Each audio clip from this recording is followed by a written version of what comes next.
Bienvenue dans cette deuxième partie de vidéo. Aujourd'hui, on va faire du solo ensemble, en pas à pas, pour vous montrer un peu comment ça rend.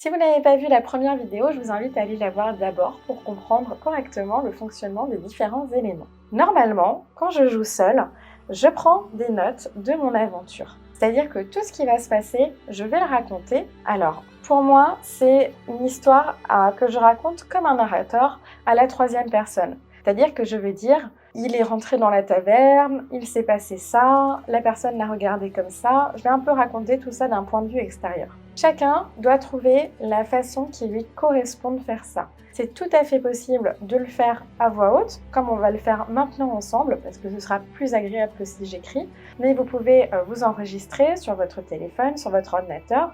Vous pouvez taper votre aventure au clavier, vous pouvez la dessiner. Chacun est vraiment très libre de faire ce qui lui correspond le mieux. N'hésitez pas à essayer les différentes méthodes si vous ne connaissez pas encore votre favorite. Dans la grande majorité des cas, on est quand même sur des gens qui vont écrire l'aventure, c'est souvent ce qui est le plus fluide et qui permet de bien se rappeler tout ce qu'on a fait pendant son aventure. Comme vous le voyez, il y a ici un grand 6 de noté, c'est parce qu'en fait j'ai pris des déconnectés pour que au niveau de mes lancers, vous puissiez voir les résultats. Pour ma partie, du coup, j'ai préparé une fiche personnage puisque je vais jouer avec le jeu de rôle Donjons et Dragons. J'ai du coup besoin de toutes ces caractéristiques. J'ai aussi préparé ma fiche avec l'oracle auquel je vais poser des questions, ainsi que mon petit tableau des tourments et bien sûr ma table d'avancement que je vais utiliser conjointement avec les cartes. J'ai un petit dé en plus pour me rappeler sur quelle ligne je suis pour le tourment, donc nous allons commencer à la ligne 1. Je n'ai rien préparé du tout pour cette partie, je vais vraiment laisser les événements guider mon personnage pour savoir un petit peu ce qui va se passer. Nous allons jouer ici Belbrina, c'est une rôdeuse demi-orc femme de niveau 1. Comme je ne sais pas par où commencer, je vais simplement demander à l'oracle des petites informations. Est-ce que je suis dans un village ? 16. Du coup, je suis en neutre, 16, c'est oui. Donc mon personnage est dans un village. Est-ce que c'est son village d'enfance, enfin celui dans lequel elle a grandi ? 10. Si j'ai 10, c'est non mais par contre. On peut très bien dire non mais par contre, c'est un village qu'elle connaît bien, peut-être qu'il est des alentours. Est-ce qu'elle est ici pour faire un travail ? 7, non. Très bien, donc on ne fait rien de particulier. On peut du coup se dire que nous sommes dans un village de sa région et qu'elle est installée à une taverne en train de boire un verre. Est-ce qu'il y a du monde dans cette taverne ? 8, non. Est-ce qu'il fait nuit ? Parce que du coup, s'il n'y a pas beaucoup de monde, peut-être qu'il fait nuit. 11, oui, mais par contre, il fait nuit, mais ça ne fait pas longtemps. Donc on peut se dire que c'est le début de soirée. Très bien. Est-ce que j'entends des rumeurs autour de moi? Comme là, j'ai pas d'objectif de quête. Des fois, ce qui est assez pratique quand on commence une partie, c'est de réfléchir déjà un petit peu à la quête principale de notre personnage. Ça peut être intéressant comme venger la mort de ses parents, sauver sa sœur, devenir riche. Enfin, tout est une bonne réponse à l'aventure finalement. Et du coup, on va faire ça comme ça. Donc, est-ce qu'on entend autour de nous une rumeur ? Et nous avons un 6. Donc avec un 6, non, pas de rumeur. Et très bien. Et alors on va sortir de cette taverne puisque on est le début de soirée, il n'y a pas grand monde, il se passe rien, c'est pas transcendant. Donc on va se tailler. Alors on n'avait pas écrit sur la table d'avancement, du coup on va le faire maintenant. Donc moi, je note mon personnage dans la table des personnages et dans table des lieux, je vais mettre village local. Je n'ai pas encore de nom pour ce village, j'aurais pu chercher avec un mot aléatoire. Donc on va juste mettre village local, je pourrais toujours le modifier plus tard. Je sais ce que c'est. Comme maintenant, on va changer de lieu, puisqu'on va sortir de la taverne. Nous allons lancer sur la table des tourments avec un niveau 1. On a eu un 6. Donc avec un 6, il y a marqué qu'il faut piocher une carte. Nous allons donc la piocher. C'est un ennemi épique, je vous dis pas, on commence bien l'aventure. Alors, un monstre ou une personne hostile puissante vous attaque. Niveau facteur de puissance, plus 1. Alors si vous jouez à Donjons et Dragons, vous connaissez le facteur de puissance. Si vous êtes sur un autre jeu de rôle, il faudra peut-être un petit peu adapter à la façon que vous avez d'équilibrer un petit peu les combats. Si vous êtes intéressé par les tableaux de conversion des puissances quand on est seul, sachez qu'ils seront bientôt disponibles sous forme de petits mémos pense-bêtes sur mon Patreon. Vu que là, je suis en train de filmer, c'est pas trop pratique pour moi là de sortir tous les livres pour trouver un ennemi qui a un niveau un peu supérieur au mien. Donc ce que je vais faire, c'est que, de façon un petit peu arbitraire, je vais dire que déjà c'est un homme qui m'agresse, on est dans un village, donc voilà. Qu'il a une classe d'armure de 15, ce qui est beaucoup vu que je suis niveau 1, et qu'il a 15 points de vie. Pour les combats, vous pouvez tout à fait les faire sur une feuille quadrillée. Moi, j'utilise les battle mats dont je vous avais déjà parlé, je les trouve très pratiques. Et puis, on va apprendre n'importe quelle page, ça ira très bien. Donc, disons que je sors de la taverne par là. On va utiliser nos petits prototypes de tokens sur lesquels on travaille. Voilà. Et du coup, cet ennemi est en face de moi. Donc, on a dit qu'il avait 15 PV. Moi, j'ai 10 PV. Et puis, voilà, vous savez, hein, quand on lance un combat, c'est le moment de faire les jets. J'ai fait 2 en initiative, c'est fantastique, hein, ça commence très bien. Et mon ennemi, il a fait 15. Bon, c'est lui qui commence. Donc, on va dire qu'il va taper avec un des 6, ça correspond un peu aux armes de base.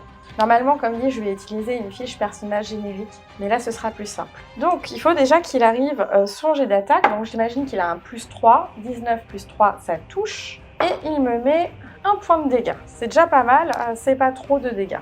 Je passe à 9 points de vie. Ensuite, c'est à moi. Donc, il faut que je fasse 15. J'ai 17, je touche aussi. Donc, je rajoute mon bonus d'attaque normalement, tout ça, mais c'est bon. Et puis, je vais faire une attaque en action, donc à l'épée courte, qui est... Non, je vais pas lancer le gros, je fais une bêtise. On va lancer le petit, c'est un des 6, et j'ai fait 6, génial, plus la maîtrise, ce qui fait 8. Donc, il passe de 15 à 7 PV. Et j'ai une attaque bonus avec une autre épée courte, mais je ne pourrais pas ajouter la maîtrise dessus. Donc je lance le jet pour voir si ça passe. Ça passe, dis donc, j'ai beaucoup de chance. J'ai jamais autant de chance d'habitude. Et je vais lancer le 1 des 6 pour la deuxième qui fait 1. Alors 1, c'est moins cool, mais c'est pas grave. Ok, c'est de nouveau à lui. Il va du coup lancer pour voir s'il touche. Il a fait 10, on avait dit +3. Ça fait 13, ça ne touche pas. J'ai 15 de classe d'armure. Et c'est à moi. Et attention, de ridicule. Allez, à lui. Un critique. Alors pour les critiques, en règle maison, moi j'aime bien souvent qu'il se passe un truc un peu plus dingo, mais là on va pas le faire pour cette simulation-là. J'ai fait 4, décidément. On n'a pas beaucoup de chance maintenant. Il a fait 15, donc il touche, et avec son 1 des 6, il me fait 3. Donc je passe à 6 PV. Alors comme vous le voyez, c'est moi qui vais jouer pour l'autre personnage. Après, là, on est sur un combat tout basique dans une ruelle, mais essayez de jouer intelligemment. En fait, quand vous jouez un monstre, par exemple, réfléchissez un peu à quels sont les objectifs du monstre. Est-ce qu'il est logique? Est-ce qu'il est intelligent? Qu'est-ce qu'il pourrait essayer de faire pour gagner le combat? Et après, ça se fait de façon assez fluide. Ok, à moi. Maintenant, vous croisez tous les doigts. 4. Putain, ok. Maintenant, à lui. 10 + 3, ça ne passe pas. Bon. 18, ça y est, je touche. Ensuite, on va lancer le premier avec l'arme. Je lui ai fait 3, donc il passe à 3 PV. Et je lui ai mis, comment ça s'appelle? Ennemi désigné tout à l'heure, donc je vais pouvoir lui rajouter un des 4. Je lui ai fait 3 et il est mort, c'est fini. Voilà. Donc vous avez pu voir un petit bout de ce que c'est un combat, comment ça se gère. En fait, exactement de la même façon, sauf que comme un échiquier qu'on va faire tourner, vous jouez l'un puis l'autre. Donc ce que je vais rajouter, c'est que dans la table des personnages, je vais mettre homme, je ne sais pas qui c'est, je ne sais pas pourquoi il m'a agressé, donc pour l'instant je vais juste écrire homme. Et dans la table des objectifs, donc mes quêtes, je vais mettre comprendre le pourquoi de l'agression. Voilà. Et maintenant, j'ai déjà en fait un petit début de quête parce qu'il s'est passé quelque chose. J'ai été agressée en sortant de la taverne, je ne sais pas pourquoi. Et j'aimerais bien le savoir. Donc ce que je pourrais déjà faire, c'est regarder autour de moi. Est-ce que je vois quelque chose d'étrange, peut-être des gens qui me regardent ou quelque chose comme ça? Donc j'ai fait un 7, donc non. Ok, donc il n'y a rien de particulier. Ce que je vais faire, c'est que je vais demander au tavernier si il est au courant peut-être d'une guilde de voleurs dans le coin. Ça pourrait un peu correspondre. Donc là, je vais pas relancer dans la table des tourments parce que je rentre et je ressors de la taverne.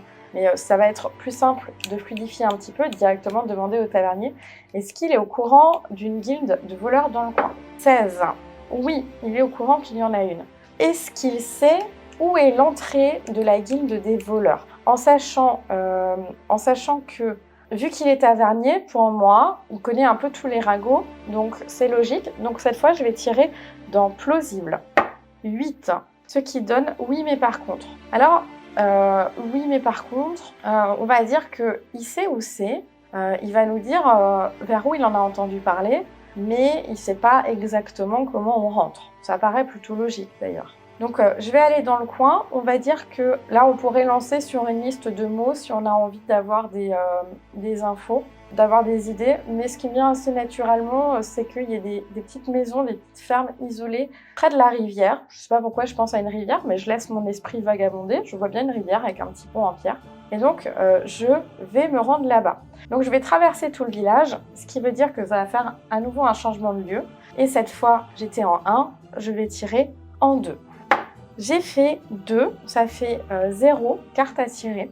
Donc je me rends là-bas sans le moindre problème. Maintenant que je suis sur place, je vais poser des petites questions pour savoir un petit si je vois un truc en particulier, genre est-ce que je vois des gardes en train de surveiller une des bâtisses.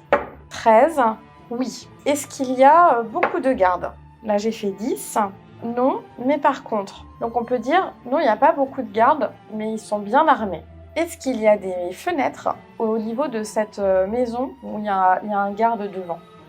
1. Donc 1, attention, non et en plus. Il n'y a pas de fenêtre et il n'y a pas non plus d'autre porte que celle qui est gardée par le garde en fait. Alors, vu qu'il n'y a qu'un garde et vu que je joue seule, je vais un peu feinter et ce que je vais faire, c'est que je vais essayer de le tuer d'un coup avec un arc long. Donc je vais tirer de là où je suis. Et ce que je vais faire, c'est que je vais simplement faire un jet de dextérité en difficulté 15. Ça me paraît plutôt justifié. Et si j'y arrive, il est tué sur le coup. 3, je n'y arrive pas. Voilà. Donc la flèche part et la flèche, elle se plante à côté de lui. Donc il m'a pas repéré. Ce que je vais faire, c'est que je vais jouer un jet de discrétion pour voir si je suis bien camouflée. Donc pour discrétion, je vais avoir plus 5, donc c'est plutôt cool. 5 plus 5, ça fait 10. Je pense que c'est ok parce que je suis rôdeuse, je suis un peu à l'écart, il y a de la végétation. 10, ça me paraît cohérent avec le fait que j'ai juste réussi à rester planquée dans les buissons. Est-ce que le garde se met à ma recherche? 4, donc non. Ok, très bien. Donc il n'est pas en train de s'éloigner de son poste. Et ce que je vais faire, c'est que sans aucune pitié, je vais retenter mon D20 pour essayer de le tuer avec une autre flèche, même si là, il risque de mal le prendre. Donc j'ai fait 7, du coup, en dextérité, ça va pas du tout. Enfin, j'ai plus 3, mais ça fait 10 et j'avais dit qu'il fallait que j'arrive à 15.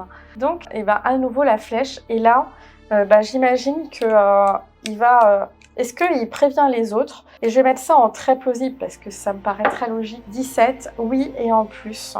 Ah, et en plus quoi? Qu'est-ce qu'on pourrait dire? Oui, en plus, ils sont beaucoup plus nombreux que ce que j'avais prévu à sortir des baraquements en fait. Donc ce que je vais faire, c'est que pendant que je suis encore cachée, je vais essayer de prendre la fuite. Et du coup, on va lancer sur la table des tournements parce que je vais changer de lieu.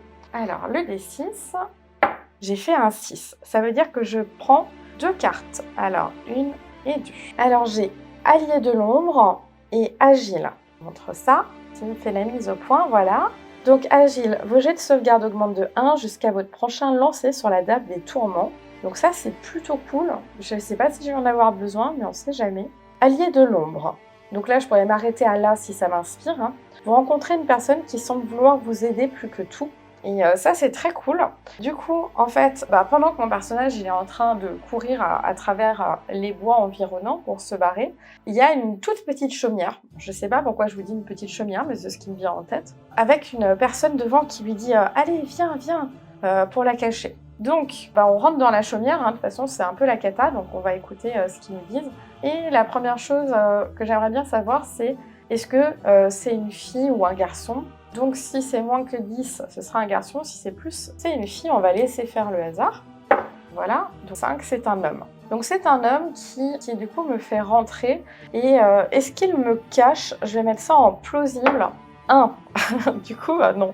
Alors, il me cache pas et il ferme même pas les volets, il ferme même pas la porte parce que j'ai eu non et en plus. Mais il paraît pas angoissé. La carte disait que c'était quelqu'un qui voulait m'aider, donc logiquement, il est pas dans le piège. Après, on peut toujours laisser un petit peu le hasard faire sa vie. Et ce qu'on peut faire, c'est qu'on peut peut-être faire un jet de perception pour voir si il a l'air de nous mentir ou pas. Donc j'ai fait 4, plus 3, plus 2. Du coup, ça pue, ça fait 9. Donc je peux pas savoir s'il ment ou pas. Donc on va partir du principe que j'ai l'impression qu'il ment pas, mais je peux pas en être sûre. Donc pour savoir s'il ment ou pas, en sachant que mon personnage le sait pas, je pourrais demander à l'oracle. Mais moi j'aime bien quand je sais la même chose que mon personnage, c'est-à-dire que je veux pas savoir s'il ment ou pas tout de suite, peut-être plus tard quand j'aurai pris des décisions. Et du coup, logiquement, mon personnage, il va un peu se calmer et voilà. Donc, dans mon esprit, la personne, elle lui propose de boire quelque chose. Belbrina, elle est toute un peu tremblante quand même parce qu'elle s'est mise dans une situation compliquée et elle lui raconte que quelqu'un voulait lui faire du mal et qu'elle ne sait pas pourquoi. Est-ce que la personne est au courant de pourquoi Belbrina s'est fait attaquer? 7. Alors 7, c'est non. Elle n'est pas du tout au courant de ce qui se passe. Je pense que Belbrina, elle va vouloir revenir vers son village parce que là, il y a un truc qui cloche, c'est pas normal. Elle laisse pas tomber l'enquête par rapport à ça, mais je pense qu'il faut qu'elle voie un petit peu, qu'elle prenne du recul. Donc, elle va remercier la personne et partir. Est-ce que la personne la laisse partir? Je vais mettre ça en plausible, mais on va demander quand même. Non. Ah bah voilà, il passe quelque chose. Ok, donc au moment où Belbrina, elle commence à sortir de la maison, elle se dit, voilà, donc elle veut rentrer au village. La personne, elle se met entre elle et la porte et elle ferme la porte avec brutalité. Et Belbrina, elle commence à être inquiète, hein, et c'est normal. Et elle comprend pas du tout ce qui se passe. Sûrement que cette personne l'a menti et n'est pas bienveillante envers elle. Et elle va essayer de le persuader de la laisser sortir, sauf que j'ai -1 en charisme, mais c'est pas grave, on va tenter. Vu qu'il est mal intentionné, je pense qu'il faudrait un DD 15. On a fait 6, -1, 5, ça craint. Mais bon, ça n'a pas marché. Donc là, la chose à faire, pour moi, ce serait de faire un combat. Mais le problème, c'est qu'on n'a plus que, je sais plus, 6 points de vie, je crois. Du coup, ce serait la seule solution pour se sortir de ce guêpier. Et où elle aurait jamais dû rentrer, finalement. On va s'arrêter avant ce petit combat sur le tour de cette petite partie solo. J'espère que ça vous a aidé à y voir un peu plus clair. Ça vous a montré qu'en partant de rien, on peut partir très facilement sur des aventures qui sont vraiment très intéressantes, se génèrent petit à petit. Là, on a quand même vécu pas mal de choses déjà, alors que finalement, on n'a eu que 3 événements. Comme vous le voyez, pour une partie solo, vous pouvez soit préparer à l'avance une carte, des petits lieux, des choses comme ça, un objectif à votre personnage, soit même partir de rien comme je l'ai fait là, en prenant même un pré-tiré, et puis voir un petit peu où l'aventure vous mène. Si vous avez des questions, comme toujours, n'hésitez pas, posez-les en commentaire ou venez sur la communauté Discord, je réponds toujours à toutes les questions. Si mon système de solo vous intéresse, je vous rappelle qu'il est disponible sur ma boutique en version physique, fabriquée ici même par moi, donc avec des cartes en métal brillante, ou alors en version PDF si vous souhaitez les imprimer chez vous. N'hésitez pas à me dire en commentaire si ça vous a plu, la partie un petit peu actual play comme ça en solo. Moi je me suis beaucoup amusée et si c'est le cas, j'en ferai d'autres. De toute façon je crois que je me suis tellement amusée que je vous en ferai d'autres dans plein d'univers. Peut-être un peu de cette façon-là. On se voit en tout cas vendredi prochain pour une nouvelle vidéo qui traitera de la FAQ et de toutes les questions que vous vous posez le plus souvent.